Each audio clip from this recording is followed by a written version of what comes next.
Hello, my dear students. Today I am giving an explanation regarding the topic triangle. Already इससे पहले मैं तुम लोग को इंट्रोडक्शन दे चुका हूँ ट्रायंगल से रिलेटेड. तो ये पार्ट 2 वीडियो है हमारा. पार्ट 2 होगा या part 3. Okay. In this section first part that is question based on the properties of A triangle. इसमें मैं तुम लोग को जो ट्रायंगल के प्रॉपर्टीज रिलेटेड है उससे रिलेटेड क्वेश्चन सॉल्व कर रहा हूँ. जिसमें फर्स्ट क्वेश्चन देखो क्या है. In triangle ABC AC is equal to BC given. AC is this one and BC ये दोनों कह रहा है इक्वल है. And DE is drawn parallel to BC. DE जो है ये DE that is a parallel one to BC.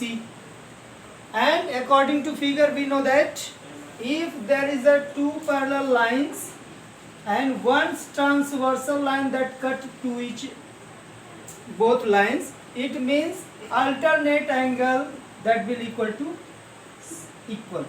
It means angle EAC equal to ACE. ये एंगल और ये एंगल क्या होगा अल्टरनेट. क्योंकि ये 42 ऑलरेडी दिया है तो ये भी तुम्हारा 42 हो जाएगा. और एंगल ऑफ प्रॉपर्टीज हम जानते हैं कि अगर ये दो साइड इक्वल है मीन्स आइसोसेल्स. तो जब ये दोनों साइड तुम्हारा इक्वल होगा इट मीन्स कि ये एंगल भी आपस में क्या होंगे इक्वल होंगे. इट मीन्स अगर ये x है तो ये भी x होगा. ठीक है. यहाँ पे हम सारा कुछ क्या करेंगे प्रॉपर्टीज ऑफ ट्रायंगल का यूज कर रहे हैं. प्रॉपर्टीज ऑफ ट्रायंगल का यूज कर रहे हैं जिसमें हम देख रहे हैं कि अगर दो पैरेलल लाइन को एक अगर तीसरा ट्रांसवर्सल कट कर रहा है that means it is known as alternate angle equal होगा. सेकंड इसमें यूज कर रहे हैं कि sum of interior angle that will equal to a triangle is always equal to 180. यानी किसी भी टाइप का अगर ट्रायंगल हो तो तीनों इंटीरियर एंगल का सम 180 होगा. इसका यूज होगा. दूसरा ये है कि अगर दो साइड यहाँ पे इक्वल है यानी आइसोसेल्स है तो ये दो एंगल जो इसका होगा वो भी इक्वल होगा. यानी दोनों इक्वल साइड से बनने वाला जो एंगल है that is always equal to each other in measurement. Okay. Now according to figure हम लोग क्या देखे थे कि ये दो अल्टरनेट एंगल आपस में इक्वल था.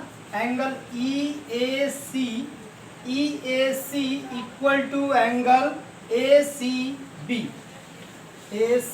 That is equal to 42. Already हम लोग उसमें देख चुके थे. दूसरा दो साइड इक्वल था तो दोनों एंगल इक्वल होंगे.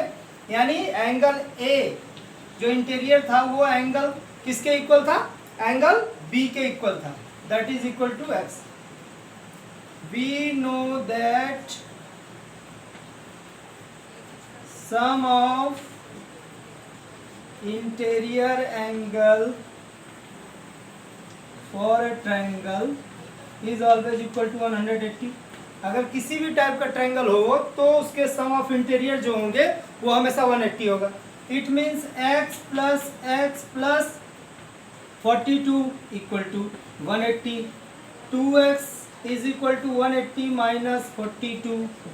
2x is equal to 138. 2 से डिवाइड कर दीजिए. 2 6 12, 2 9 18. इट मीन्स x की वैल्यू आ गई 69 डिग्री. यही आपको निकालना था x की value. Okay. Now question number 2. In triangle PQR here given triangle name is PQR in which PQ is equal to PR. PQ equal to PR.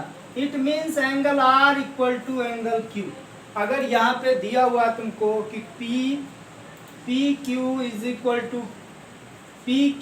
equal to PR, it means angle Q is equal to angle R equal to x plus 10. अगर इसकी value x plus 10 है तो ये भी x plus 10 होगा. क्योंकि हम लोग जानते हैं कि if there are sides are equal it means angle always will be equal. अगर दो साइड आपस में इक्वल है तो इससे बनने वाला एंगल इक्वल होगा. अब इसमें हम कौन सा प्रॉपर्टी यूज कर सकते हैं. Sum of interior angle for a triangle that will always equal to 180. So according to figure angle P plus angle Q plus angle R equal to 180. Sum of interior angle for a triangle that will always equal to 180. Okay. so that angle P plus Q plus R is equal to 180. Now in place of P there is given as 2x plus 20, so write 2x plus 20. In place of R, x plus 10. Similarly in place of Q, this will equal to x plus 10 is equal to 180. यानी तीनों का सम अभी लिख चुका इससे पहले, sum of interior that will equal to 180. It means 2x plus x plus x, 4x plus 20 plus 20, 40 is equal to 180. This will be 180 minus 40, so 4x is equal to 140. 4 से cut करो, 4 3 are 12, 4 5 are 20. Value of x that will come 35 degree. Okay, तो angle P की value क्या थी? Angle P की value थी 2x plus 20. So in place of x you have to write 35. Then it will become 2 into 35 plus 20. 35 to just 70 plus 20. So it will be equal to 90. It means it is a right angle triangle because one angle is right angle and others two are less than 90. That's why it is a special name that is known as a right angle triangle. Okay, now next question is, in the given figure AB is equal to AC given, it means angle C is equal to angle B. अगर दोनों ये side equal है isosceles triangle, it means angle जो C की value होगी वही B की भी होगी, यानी ये X. And AD is perpendicular to BC. It means अगर ये 90 होगा तो इधर का भी 90 होगा, क्योंकि एक स्ट्रेट लाइन पे हमेशा 180 होगा, तो 90 180 माइनस 90 करोगे तो इधर भी 90 आ गया. एंगल PAC ये एंगल एक्सटीरियर जो है that is equal to 102 given है. Then find the value for x and y. x की वैल्यू फाइंड करनी है और y की वैल्यू फाइंड करनी है. ओके, तो इसमें हम क्या देखते हैं? सबसे पहले तो हम देख रहे हैं AB is equal to AC, so that angle B is equal to angle C because AB is equal to AC given है. Okay, and angle ADC is equal to 90 degree and ADB is equal to 90 because it is a perpendicular on BC. Okay, now from figure angle B is equal to angle C because AB is equal to AC given है. ठीक है, फिर हम कह सकते हैं APB is a straight line according to figure. Then 102 degree plus angle BAC figure में देख सकते हो equal to 180. So angle BAC equal to 180 minus 102, this will equal to 78 degree. अब BAC की वैल्यू आ गई कितना? 78. Okay, now in triangle ABC में क्या देखते हैं? Sum of interior that will equal to always 180. So 78 plus x is equal to 180. पूरे ट्रायंगल ABC में 2x is equal to 180 minus 78 करोगे तो आएगा 102. देन x की वैल्यू आ जाएगी 51 डिग्री.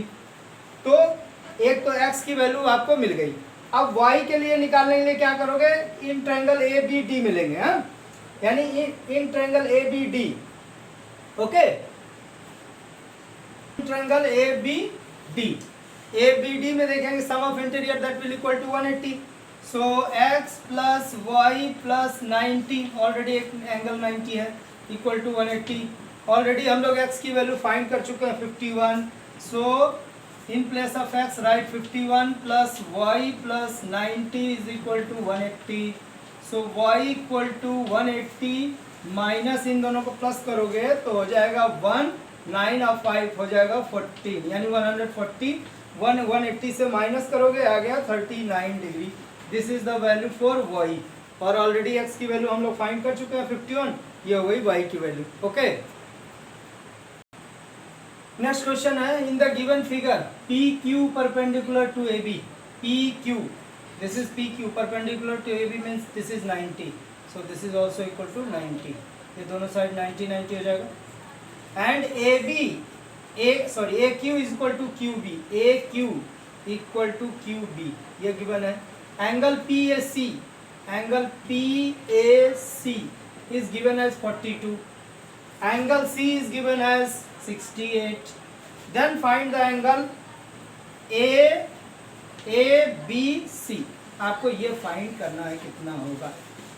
तो हम यहाँ पे पहले फर्स्ट ट्रायंगल ले लेते हैं, किसमें, APC में, APC in triangle PAC sum of interior, that is sum of interior of PSC means, इसको अगर मान लीजिए आप K, तो हो जाएगा K plus 42 plus 68 is equal to 180। Then value of K 180 minus 110 ही हो जाएगा। 8 to 10 के 0 1 6 4 10 और 1 11, ये आ गया K की वैल्यू 70। तो ये 70 आ गया, तो इधर का ये एंगल कितना आ जाएगा, 110, ये पूरा आ जाएगा 110 because it is a straight line. So अगर इसको हम मान लेते हैं Z, तो from figure K plus Z, ये K है और ये Z है, ये दोनों की वैल्यू होनी चाहिए 180।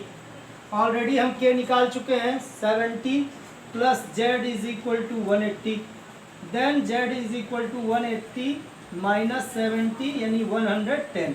तो ये पूरा आ गया 110, और ये इसका परपेंडिकुलर बाइसेक्टर है, इट मीन्स ये हो जाएगा 35 और ये हो जाएगा 35 ये दोनों हो जाएगा, क्योंकि ये टोटल कितना है, ये हो जाएगा 55, 110 का आधा, ये हो जाएगा 55 और ये भी हो जाएगा 55। ओके, अब इस ट्रायंगल में हमको B की वैल्यू निकालनी है, यानी BPQ में, BPQ in triangle BPQ। Okay, now in triangle BPQ में क्या होगा, sum of interior that will equal to 180, already properties of triangle. तो एंगल B की वैल्यू हो जाएगी 180 डिग्री माइनस 145, ये हो गया 5, 7 में से 4 चला गया 3, यानी एंगल B की वैल्यू कितनी आ गई, 35, जो कि आपको फाइंड क्या करना था, यही ABC। Okay, this is the right answer.